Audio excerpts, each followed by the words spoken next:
Hello, welcome to week 3. Our theme this week is Literacy 101.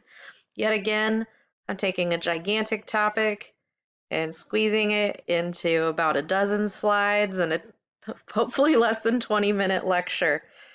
As always, wish me luck. All right. You may have noticed that we've spent a lot of time since the start of this semester talking about big ideas, kind of philosophical stuff, theory. Um, okay, first of all, sorry if that's not your thing. I know a lot of you in your introductory journals, stated your goals for this class, and they were very, very practical, which I think is a good thing. You want to get tools so you can be the best early child educator you can be, and I promise I'll get you there. It's just that there are some, again, I refer back to big ideas. There are some big ideas that I need us to all kind of get on the same page before we move into the more practical stuff. But, and there may be some of you who really love it, but it's kind of a personality type thing. Either way, we are taking a break from theory for a few weeks after this. We're digging deep into the building blocks of literacy, phonemic awareness, phonological awareness, phonics, orthography, all that fun stuff. So that's coming up. So just hey, if you don't like theory, just hang in there one more week. Don't quit, please. All right. Just a quick recap of the language slides that we did last week, because you can always revisit those on your own. But I need to touch on a couple things so we can talk about literacy. First of all, communication. What is it? It's the sending and receiving of information. Okay, so then what is language? Last week we established that language is a system of intentional and organized communication. It is once removed from the original idea. I mentioned last week, if you point at a cat, that's communication. You have to actually come up with a system of sounds, signs, or gestures to turn that into language. Another property of language is that its building blocks can be combined in different ways to generate new words and concepts. And yeah, you should be able to discuss things that are not literally in the room. That's one of the values of language, is that we can talk in the abstract. Okay, so if that's communication and that's language, then what is literacy? Well, most people, the average person, if you ask them what is literacy, they will almost always respond with, oh, well, it's reading. Can you read or not? That's what literacy is. And, I wouldn't say that that person is wrong, but that's not the whole burrito. Other thing I want to point out early on, because it happens and no one should be embarrassed by it because it's just one letter away, but literacy and literary are not the same thing. And it is a funny personal thing. I have a master's degree in literary studies, and I have a PhD in literacy studies, and I'm still pretty sure my parents don't know what that means. Um, so yeah, basically for my master's degree, I studied works of literature and did a lot of literary analysis and book studies and author studies. In my PhD program in literacy studies, I spent a lot of time studying linguistics and neuroscience and reading assessment and learning disabilities. So it's a different deal. And it's just one letter away. Darn you, English. So yeah, back to the people who think literacy is reading. I mean, yes, but it's not just reading. Just like language, literacy has an expressive dynamic and a receptive dynamic.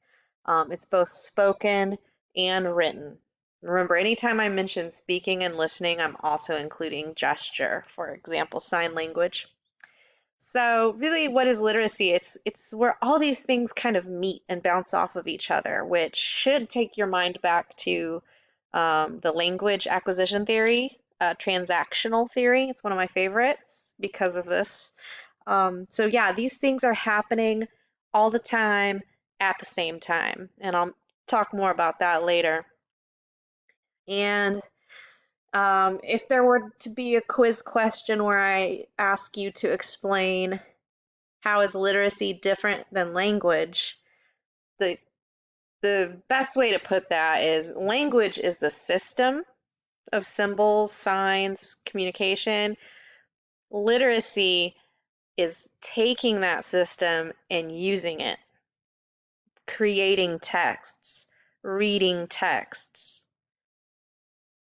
Okay,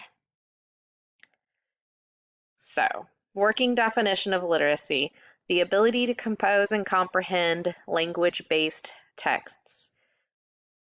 I have an asterisk there because you will see people, and I feel like this is trending in pop culture and media right now. People will use the word literacy to refer to just understanding something. So you'll see things out there about financial literacy or academic literacy, health literacy. And so when you see that, just know what they mean is just that somebody has the ability to understand those concepts and use them in their lives. I wanted to mention that so you aren't thrown off if you ever see that.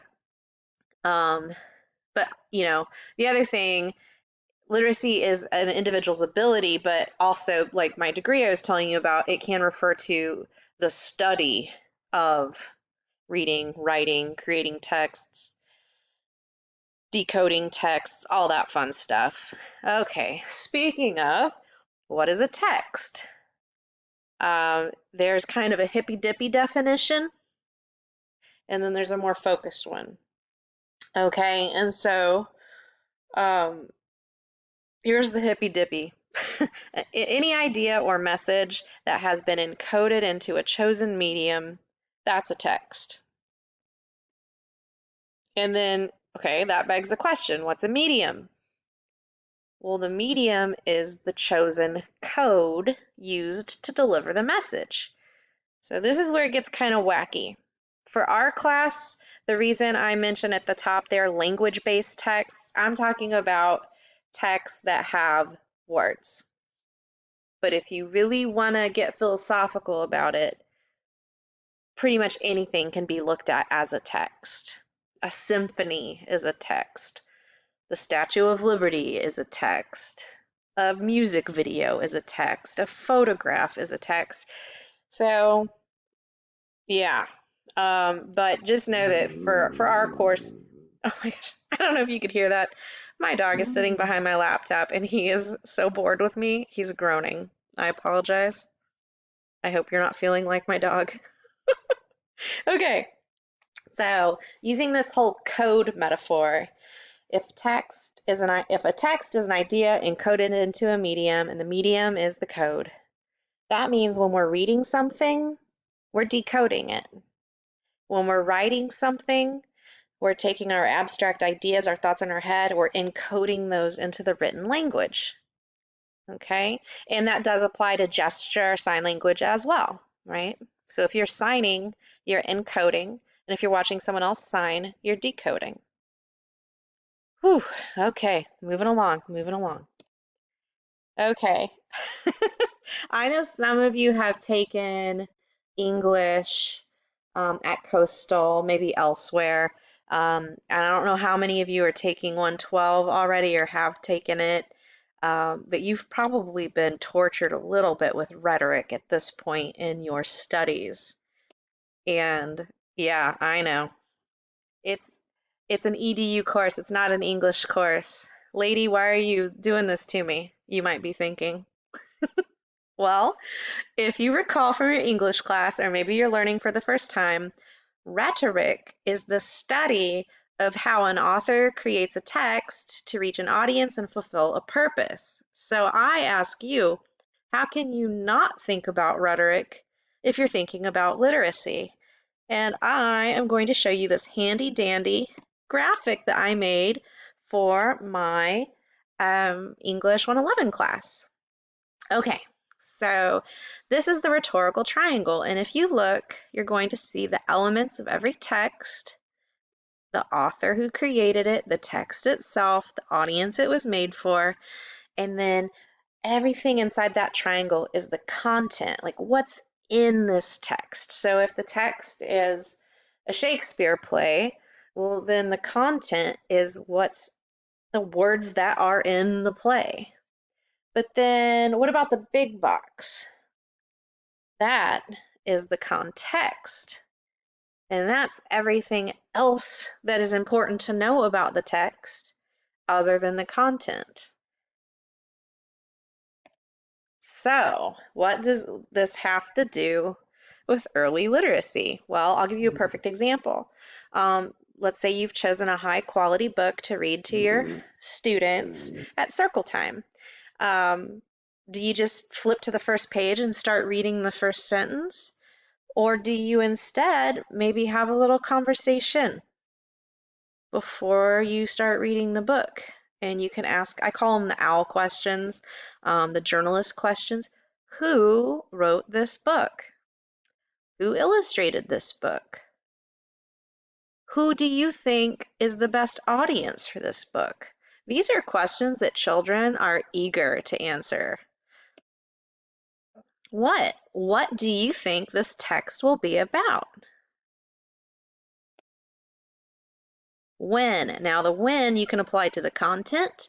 If the story is set in a certain time in history or present day, but you can also talk about what year the book was published or when it was written. Where, same deal. Where is this story set, geographically speaking?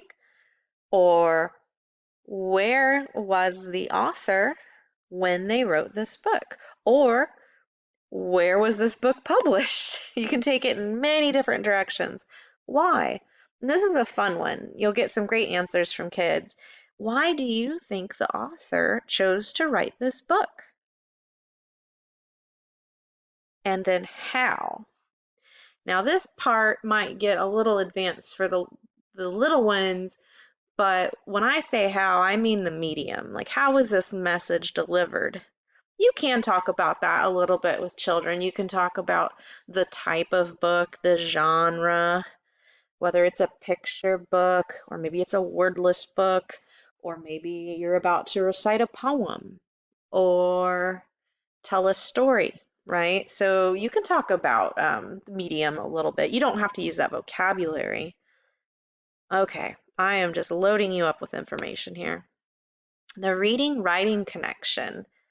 Okay, so earlier, a couple slides ago, I said we'd be talking about this more, the idea that all types of literacy are kind of happening at the same time in our brains.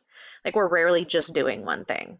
And so it made me think about times that I've tried to have a conversation with somebody, or I'm the one on my phone. I'm actively texting with my friend, but also talking to my husband about something.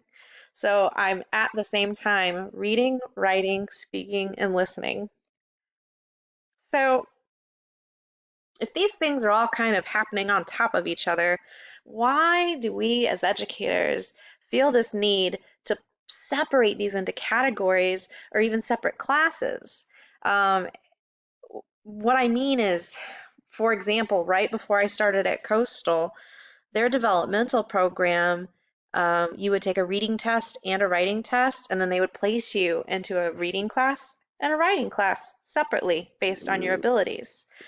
Two totally different classes with different teachers. My dog is like really, really unhappy with this lecture. I wish I had my camera on so you could see him. Okay, and then again, a separate something that falls under literacy, public speaking, but that's not even in the same academic unit as reading and English. And coastal, I mean, coastal's not different. This is pretty much across the board up until fairly recently. I don't love it because to me it's all an act of literacy.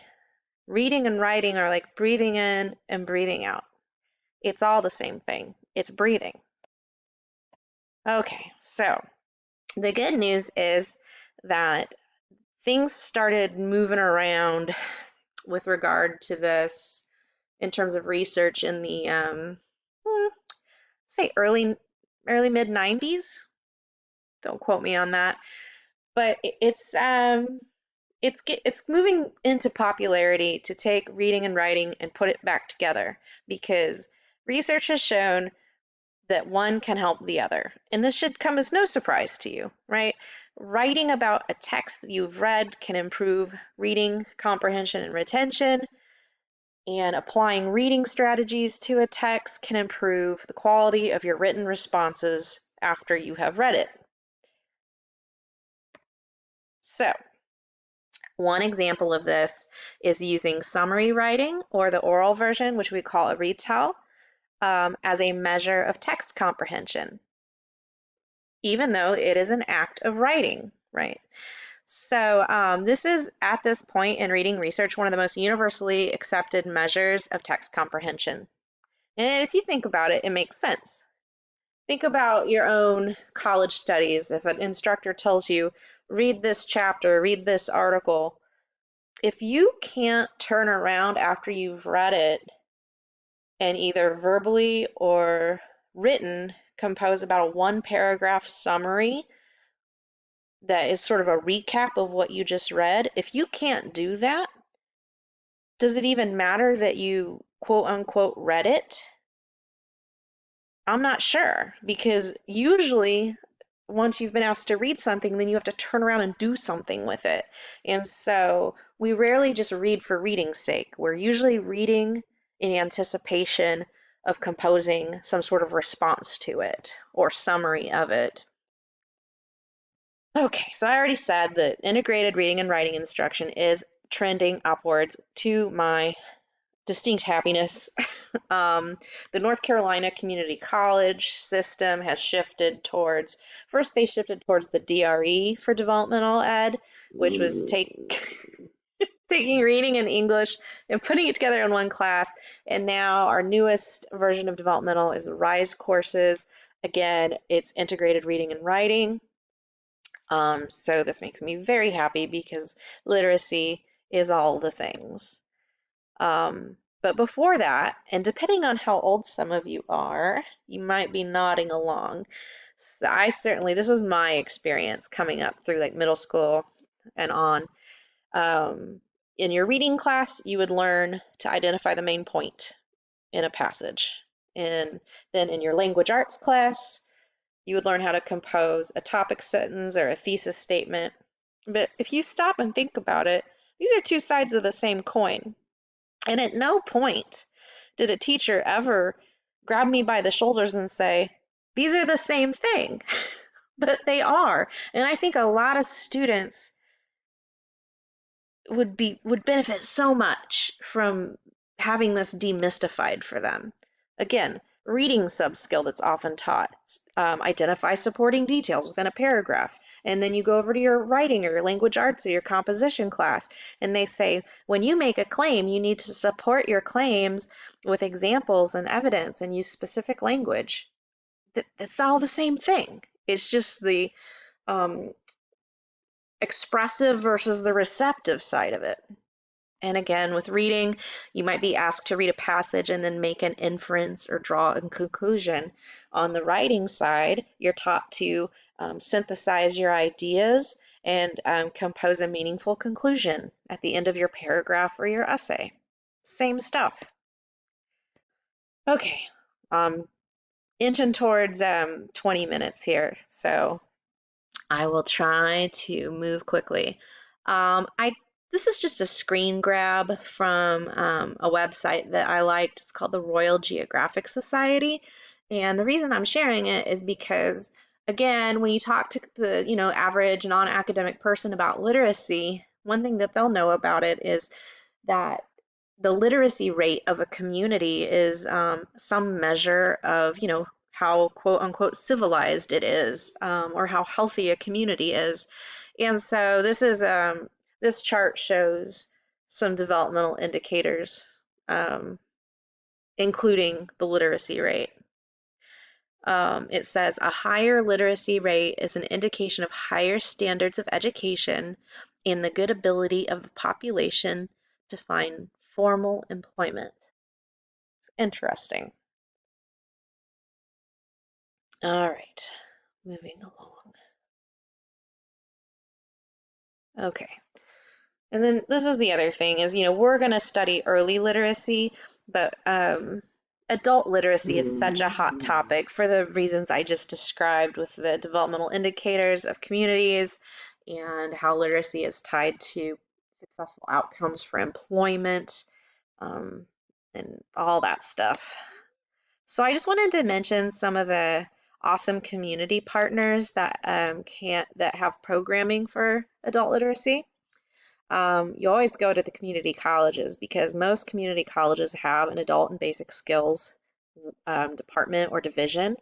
And then I've also heard about some high schools offering night classes for adult literacy and GEDs, things like that. Always look to your libraries for usually free programming, well, paid for by your tax dollars, right?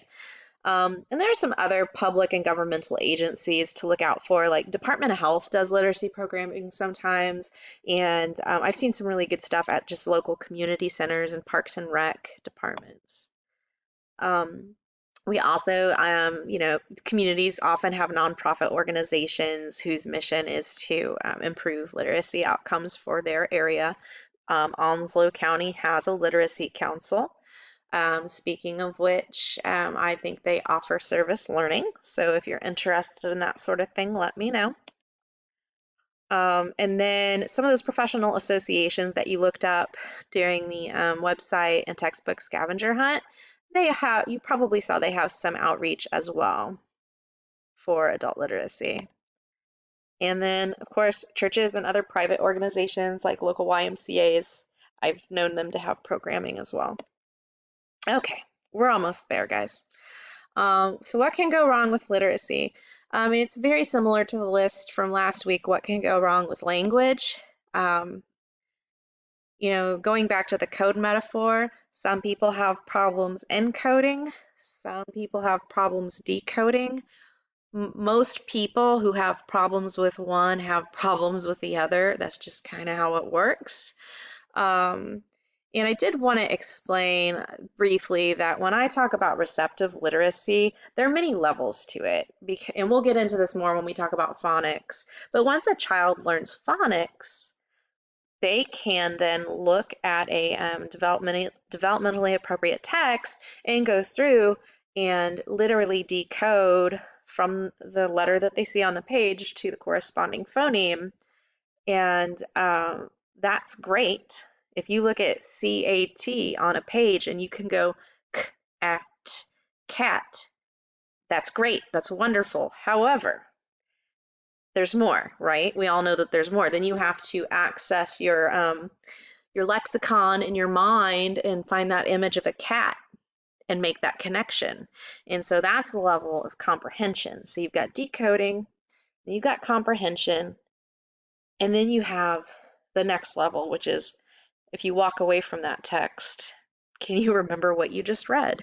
And I think a lot of us, especially when we're overworked and overstressed, have that problem where we have no issue going through an article and reading it. We're like nodding our head, yes, makes sense.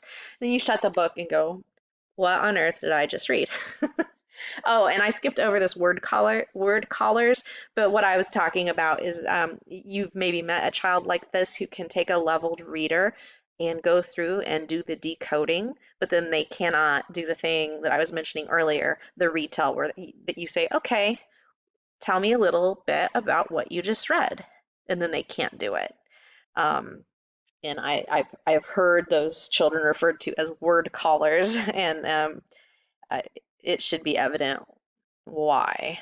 Okay, moving along. Okay, yeah, causes. Again, similar to language. Um, We have those congenital issues, the inherited issues that can lead to neurological differences, chromosomal differences that can affect our language centers, which then directly impact our literacy. Problems during pregnancy or birth. Sometimes injuries or acquired conditions can affect our literacy. And then environmental, right? And this is the one that we can have a real profound impact on. Um, we all have probably dealt with children who there aren't books in the home. Um, there's not a lot of conversation happening. The number of unique words spoken in the house is not very high. And so, kind of going back to that, the conditioning um, theory of language acquisition, Skinner, right? There's a lack of stimuli, and so there's a lack of literacy. One thing I really want to say, and will probably say many times this semester, is that um, a lack of literacy is not the same thing as a lack of intelligence. And a perfect example of this is dyslexia. Individuals with dyslexia have either average intelligence or, in many cases, above average intelligence. They have a language processing issue, but that does not mean that they are not intelligent. Their test scores often, their grades in school, do not reflect their intelligence because most of the time the measurements are tied to print-based literacy, which is an obstacle for them. We'll get more into that later, but I just had to say it right now since we're talking about issues with literacy.